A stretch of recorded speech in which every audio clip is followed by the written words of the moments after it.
अस्सलाम वालेकुम प्यारे बच्चों, जैसा कि आप देख रहे हैं आज हमारी हिंदी की ऑनलाइन क्लास है और उसमें हम लेसन नंबर 7 पढ़ रहे हैं। ठीक है, लेसन नंबर 7 मैंने आपको समझा दिया था थोड़ा, कौन सा पेज नंबर 35 एंड 36। ठीक है, आज हम 37 स्टार्ट करेंगे। इससे पहले मैं आपको थोड़ा सा इसके बारे में बता देती हूँ। ईदगाह मुंशी प्रेमचंद की लिखी हुई मशहूर कहानियों में से एक है। मुंशी प्रेमचंद जो हिंदी और उर्दू में भी उन्होंने बहुत सारी कहानियाँ लिखी हैं बच्चों के लिए, और हिंदी में भी बहुत सारी कहानियाँ लिखी हैं। ठीक है, उनके प्रसिद्ध राइटर यानी फेमस राइटर कौन से हैं? मुंशी प्रेमचंद। ठीक है, यानी इस ईदगाह कहानी के प्रसिद्ध लेखक हैं मुंशी प्रेमचंद। ठीक है, उन्होंने इस कहानी में ये बताया है कि जो घर की छोटी छोटी वस्तुएं होती हैं उनकी कितनी वैल्यू होती है, कितनी कीमत होती है उनकी, और कितनी यूजफुल होती हैं वो घर के लिए। ठीक है ना बच्चों।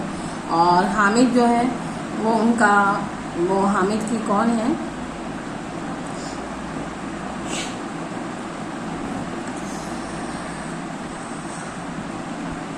दादी का नाम उनका क्या है? अमीना। ठीक है, हामिद की दादी का नाम क्या है? अमीना। ठीक है, और उनके जो मतलब अमीना के जो बेटा और बहू हैं उनका इंतकाल हो जाता है। ठीक है, तो अब उनका पोता है क्या? हामिद, और वो अपने पोते की परवरिश कर रही हैं। ठीक है, बहुत गरीब हैं, बहुत गरीबी से वो अपना गुजारा चला रही हैं। ठीक है, और इस तरह से ईद का दिन है। ईद के दिन आपको पता है कि कितनी चहल पहल होती है हर जगह। ईदगाह में कितनी चहल पहल होती है, लोग कितना मतलब इस चीज़ में होते हैं कि हमें ये चीज़ खरीदनी है, वो चीज़ खरीदनी है, और मतलब नमाज की तैयारी कर रहे होते हैं। सभी अच्छे अच्छे कपड़े पहनकर जा रहे होते हैं, लेकिन हामिद क्योंकि गरीब है उसके पास अच्छे कपड़े भी नहीं होते। इवन ईदगाह जाने के लिए उसके साथ कोई भी नहीं होता, तो उसकी दादी अमीना को इस बात की फिक्र हो रही होती है कि वो किस तरह से उसको ईदगाह भेजें अकेले, और जो कि बहुत दूर है।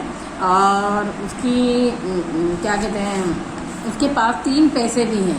कितने पैसे हैं? 3 पैसे, ज़्यादा पैसे भी नहीं हैं।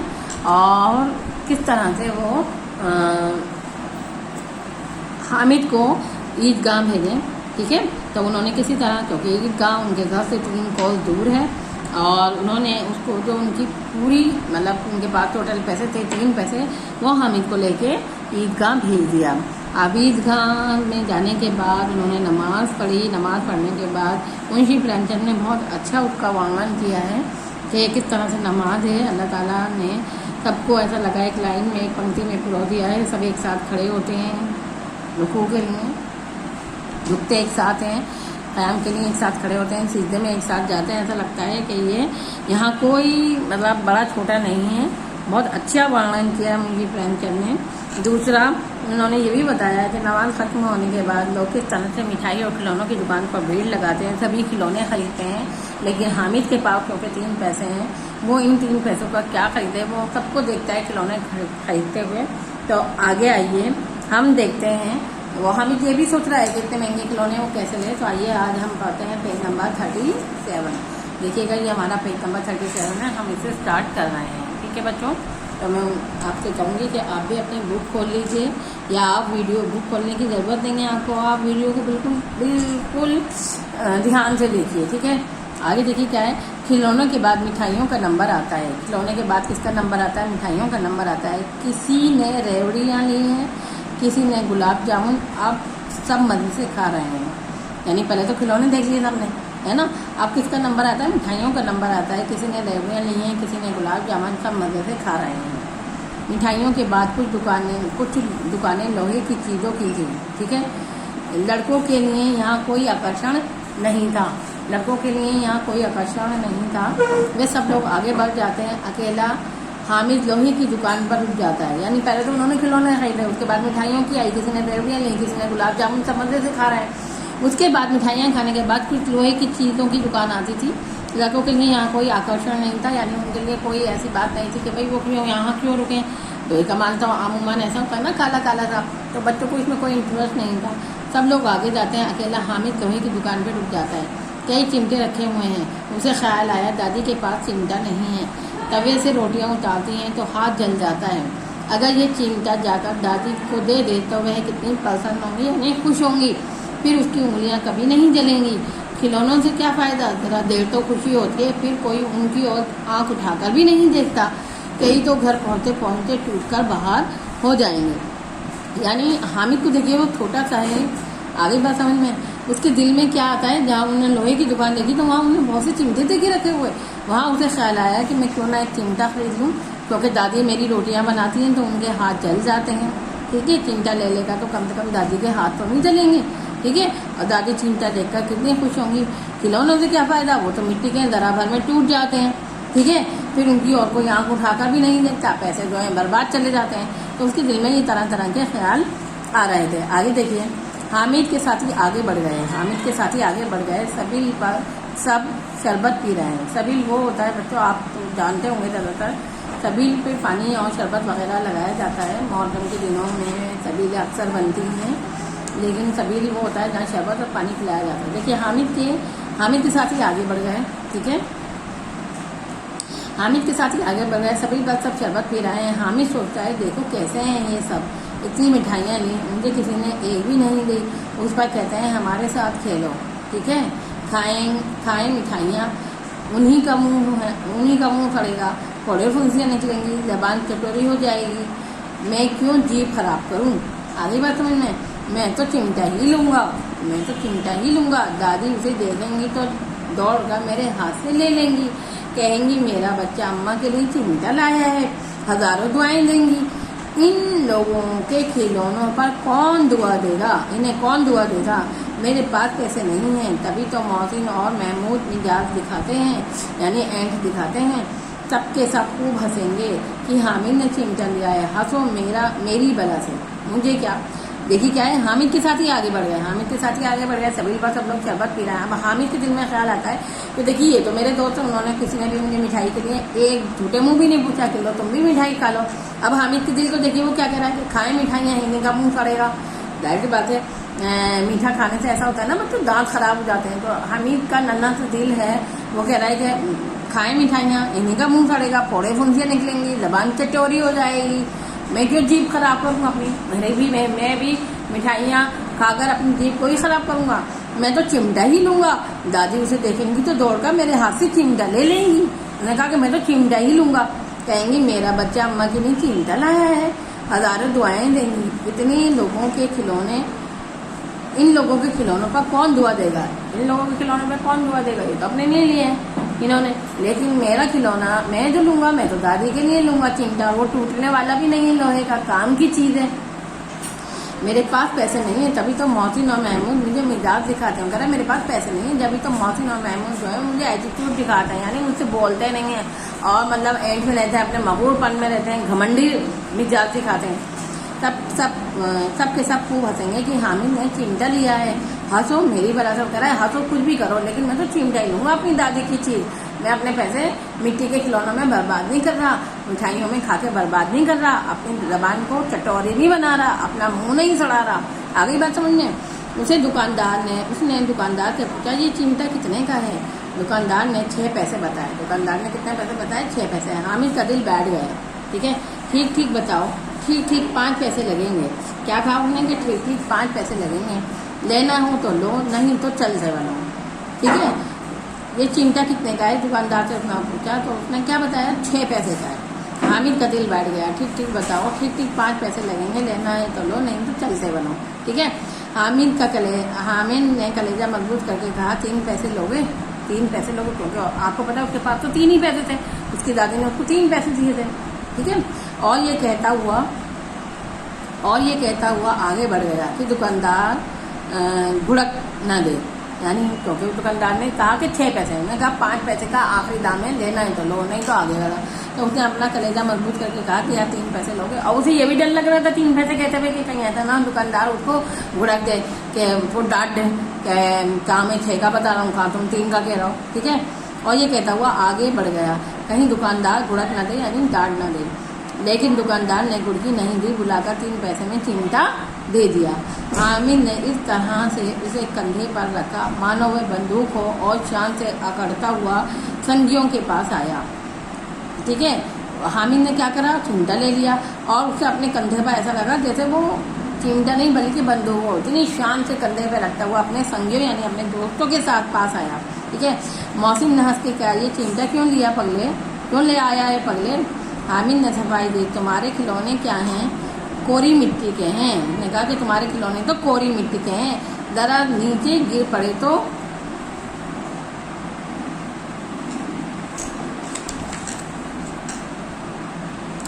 हामिद ने कहा कि तुम्हारे खिलौने तो मौसिम ने कहा भाई ये क्या लेकर आया है, लोहे का चिमटा है ना। तो उसने कहा कि तुम्हारे खिलौने तो कोरी मिट्टी के हैं, जरा गिर पड़े तो फूट फूट कर ख़त्म हो जाएंगे। अगर शेर आ जाए तो मियाँ भिश्ती के छक्के छूट जाएंगे। उन्होंने कहा अगर शेर आ गया तो मियाँ भिश्ती के छक्के छूट जाएंगे। मियाँ सिपाही मिट्टी की बंदूक छोड़कर भाग जाएंगे। वकील साहब चौके में मुंह छुपाकर ज़मीन पर लेट जाएंगे।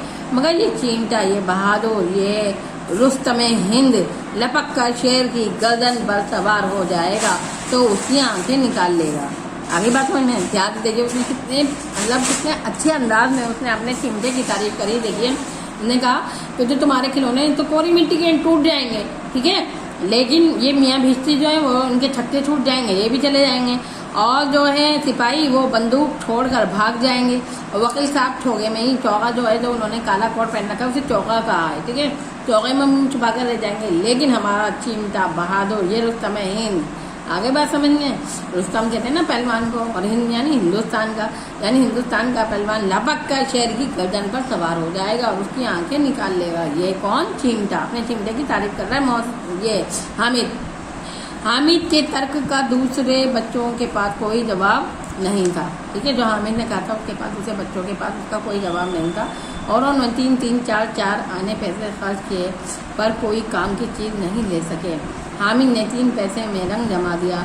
हामिद की बातों का ऐसा रो पड़ा कि जो साथी अभी तक कुछ नहीं समझ रहे थे वो बारी बारी से उसे खिलौने दिखाने लगे। ठीक है, हामिद ने भी खुले दिल से खिलौनों की तारीफ की। उसका चिमटा भी बारी बारी से सभी बच्चों के हाथों से गुजरा और सबने उसको सराहा। यानी इतनी बातें सुनकर हामिद के दोस्तों पर हामिद का रौब और दबदबा पड़ गया। अब उनको लगा कि वाकई हामिद ने तो अपने 3 पैसे में बहुत अच्छा रंग जमा दिया, यानी बहुत अच्छा खिलौना वो ले लिया चिमटा। और फिर उसने सारे बच्चों ने अपने बारी बारी खिलौने जो थे वो हामिद को दिखाए। हामिद ने देखा, हामिद का चिमटा भी सब बच्चों ने देखा। 11 बजे सारे गांव में हलचल मच गई। ठीक है, मेले वाले घर पहुंचे। मौसिम की छोटी बहन ने दौड़कर भिश्ती उसके हाथों से छीन लिया और मारे खुशी से जो उछलसी तो मियाँ भिश्ती नीचे गिरे और सुरलोक सुधार गए। सुरलोक यानी परलोक यानी खत्म हो गया। 11 बजे सारे गांव में हलचल मच गई। घर वाले जब घर पहुंचे तो हामिद, मौसिम की जो छोटी बहन थी, उन्होंने दौड़कर भिश्ती जो उसने लिया था मौसिम ने उसके हाथों से छीन लिया और खुशी से खेलने लगी। खेलते खेलते जो थी वो नीचे गिर गया भिश्ती और वो टूट गया, ख़त्म हो गए। ठीक है, मियाँ नूरे ने दीवार पर 2 खूंटियाँ गाड़ी। मियाँ नूरे ने क्या करा, दीवार पर 2 खूंटियाँ गाड़ी, उन पर लकड़ी का पटरा रखा, पटरे पर कागज़ का कालीन रखा और नूरे ने वकील साहब को उस पर राजा भोज की तरह विराज दिया यानी सजा दिया। नूरे ने उन्हें पंखा झलना शुरू किया। मालूम नहीं पंखे की हवा से या पंखे की चोट से वकील साहब लुढ़क पड़े और उनका माटी सा चोला माटी में मिल गया। यानी मौसिम की भिश्ती का क्या हुआ, वो भी टूट गया। और मियाँ नूरे ने उसे बहुत सफाई से उसको सजा कर संभाल कर रखा। पंखा जब जलने लगा तो पंखा पता नहीं कैसे, यानी वो बहुत हल्का होगा या पंखा लग गया होगा, वो भी टूट गया। आगे देखिए, रहा महमूद का सिपाही, उसके लिए एक टोकरी आई, उसमें कुछ लाल रंग के पुराने चिथड़े बिछाए गए जिसमें सिपाही आराम से लेट गए। महमूद ने टोकरी उठाई और द्वार पर चक्कर लगाने लगा और द्वार यानी दरवाजे पर चक्कर लगाने लगा। उसके दोनों छोटे भाई सिपाही की तरह से जागते रहो पुकारते हुए चले और द्वार पर वो चक्कर लगाने, दरवाजे पर चक्कर लगाने लगा। कौन, महमूद सिपाही को टोकरी में लेकर उसमें कल कुछ लाल रंग के कपड़े वपड़े बिछाकर उसे लिटाकर और क्या चक्कर लगाने लगा और कहा, और दोनों छोटे भाई सिपाही की तरह उसे जागते रहो पुकारते हुए चले। इतने में महमूद को ठोकर लगी, टोकरी नीचे गिरी और उसके साथ यह सिपाही भी अपनी बंदूक लिए नीचे आ गिरे। आगे बात समझिए, और बेचारे की एक टांग टूट गई। यानी सिपाही जैसे ही वो आए तो वो भी क्या हुआ, टूट गई। क्या हुआ, उसकी टांग भी टूट गई। किसकी, सिपाही की, किसके, महमूद की। ठीक है। यानी तीनों बच्चों के खिलौने घुस गए। मोहसिन की बहन ने उसका बिस्ती तोड़ दिया और मियाँ नूरे की पंखा झलने से उसका वो भी खिलौना टूट गया। और महमूद के सिपाही को टोकरी में इतने महमूद नाम सिपाही को टोकरी में इतने आराम से रखा, वो भी गिर गया। आगे बात समझ में, टूट गया। ठीक है, इन सबके खिलौने टूट गए। अब मियाँ हामिद का हाल सुनिए। अमीना उसकी आवाज़ सुनते ही आई और उसे गोद में लेकर प्यार करने लगी। सहसा उसके हाथ में चिमटा देखकर वह चौंकी। ठीक है, क्या चौंकी? अचानक से उसके हाथ में चिमटा देखकर वो चौंकी। ये चिमटा कहाँ था? ये चिमटा कहाँ था? मैंने मोल लिया है, यानी मोल नहीं, मैंने खरीदा है। ये चिमटा कहाँ था? ये उसकी दादी ने सवाल किया। मैंने मोल लिया है, ये हामिद ने क्या किया? यानी मैंने खरीदा है। कितने पैसे में? 3 पैसे में। कितने पैसे में? 3 पैसे में। अमीना को बहुत क्रोध आया, यानी गुस्सा आया। 2 पहर हो गई, ना कुछ खाया ना पिया, 3 पैसे से उसे भी ये चिमटा उठा लाया। अमीना को क्यों गुस्सा आया? उसकी दादी को कि 3 ही तो पैसे थे और 2 पहर हो गई, यानी इतना सारा दिन गुजर गया, ना तो कुछ खाया ना पिया और 3 पैसे थे, उससे भी चिमटा उठा लाया। आमिन ने अपराधी भाव से कहा, तुम्हारी उंगलियां तवे से जल जाती थी, इसीलिए मैंने इसे लिया है। आमिन ने डरते डरते जब उसने देखा कि मेरी दादी अमीना को गुस्सा आ रहा है, उसने कहा, डरते डरते कहा कि भाई तुम्हारी उंगलियां जल जाती थी ना रोटी बनाते हुए, इसलिए मैं तुम्हारे लिए चिमटा लाया हूँ। अमीना का क्रोध काफूर हो गया, यानी दूर हो गया। बच्चे में कितना त्याग है, यानी कितनी समझ है बच्चे में। उसने अपना खाना पीना, अपने खिलौने को त्याग कर दूसरे को खिलौने लेते और मिठाइयाँ खाते देखकर उसका मन कितना ललचाया होगा। अमीना ने सोचा कि दूसरे को मिठाइयाँ खाते देखकर और ये देखकर के खाना भी खाकर, यानी सब लोगों ने मिठाइयाँ भी खाई थी, पेट भी भरा था, मिट्टी के खिलौने भी लिए थे, ये देखकर उसका मन कितना ललचाया होगा। पर इसे वहाँ भी अपनी बूढ़ी दादी का इतना ध्यान रहा। उसने कहा कि लेकिन वहाँ भी उसे अपनी बूढ़ी दादी का इतना ध्यान रहा। आगे बात समझ में, ये सोचते हुए बुढ़िया गदगद हो गई, यानी गदगद होना यानी बहुत ज़्यादा मतलब नाम दिल की हो गई और उसका दिल जो है वो ममता से भर आया। ठीक है, और रो उठी और रोने लगी। दामन उठाकर हामिद को दुआएं देती रही और उसकी आंखों में आंसुओं की बड़ी बड़ी बूंदें गिरती जाती थी। जब उसने देखा, जब अमीना ने देखा कि उसका पोता जो है उसके लिए चिमटा लेके आया है, क्योंकि वो मुझे अक्सर रोटियां बनाते हुए देखता था, मेरी उंगलियां जल जाती थी, तो वो उसका दिल जो है बहुत गदगद हो गया, यानी कि ममता भर आई और वो हाथ उठाकर हामिद को दुआएं दे रही थी और आंसुओं की बड़ी बड़ी बूंदें उसकी गिरती जाती थी। और उधर हामिद वह अपनी दादी की प्यार भरी गोद में दुबका जा रहा था, यानी हामिद जो था वो अपनी दादी की प्यार भरी गोद में जो था वो दुबका जा रहा था। यानी वो जो खिलौना लाया था वो खिलौना नहीं लाया था, बल्कि वो अपनी दादी के लिए चिमटा लेके आया था, लोहे का, बहुत काम की चीज़ थी। आपको पता है चिमटा कितनी काम की चीज़ होती है, कोई गर्म चीज़ होती है, अम्मी तवे से पकड़ के उठा लेती हैं। आपने देखा होगा, अपनी चिमटे से रोटियाँ भी सेकती हैं, तो वो जो है ना हाथ जलते नहीं हैं। ठीक है ना, तो यानी हामिद इतना समझदार था कि वो अपनी अम्मी का ख्याल, अपनी दादी का ख्याल रख रहा था। बच्चे आप भी ऑब्जर्व कीजिए अपनी अम्मी के किस तरह से अम्मी किचन में काम करती हैं और कितनी मेहनत से आपके लिए खाना तैयार करती हैं। और आपको भी हामिद की तरह अगर अम्मी के लिए कोई चीज़ पसंद आती है, यकीन जानिए अम्मी के पास, आपकी अम्मी के पास पैसों की कमी नहीं है, वो अपने लिए खुद भी ले सकती हैं कि कोई चीज़ काम की, लेकिन अगर आप उनको लेकर दोगे तो उनको बहुत अच्छा लगेगा और उनका दिल भी ममता से भर आएगा। वो भी अमीना की दादी, वो अमीना दादी की तरह, यानी हामिद की दादी की तरह आपको दुआएं देंगी। तो बच्चों, आपको कैसी लगी ये कहानी? उम्मीद करती हूँ बहुत अच्छी लगी होगी ये कहानी, और ये भी उम्मीद करती हूँ कि आपको अच्छे से समझ आया होगा और ये भी समझ आया होगा कि घर की छोटी छोटी चीज़ें जो होती हैं, जिन्हें हम अनदेखा कर देते हैं, जिन्हें हमें पता भी नहीं होती, हमारे सामने तो खाना पक के तैयार होकर आ जाता है ना, तो लेकिन हमें ये नहीं पता होती कि अम्मी ने कितनी मेहनत से खाना तैयार किया, अम्मी कितनी मेहनत से रोटियाँ बनाती हैं। तो आपने देखा कि हामिद ने अपनी दादी का ख्याल किया और इतनी उनकी काम की चीज़ ला कर दी। तो मैं भी उम्मीद करती हूँ कि आप भी अपनी अम्मी का ख्याल रखिए और उनको देखिए कितनी मेहनत से काम करती हैं। आप भी उनके लिए कोई अच्छा सा गिफ्ट ला कर दीजिए जो उनके काम का हो, यकीन जानिए वो भी बहुत खुश होंगी। और मैं उम्मीद करती हूँ आपको बहुत अच्छा सा लेसन समझ आया होगा, इस उम्मीद के साथ कि आप मेरी सारी बातों को फॉलो करेंगे, इस लेसन को बार बार सुनेंगे, इसकी वीडियो को बार बार देखेंगे। मैं आपसे अल्लाह हाफिज़ कहती हूँ।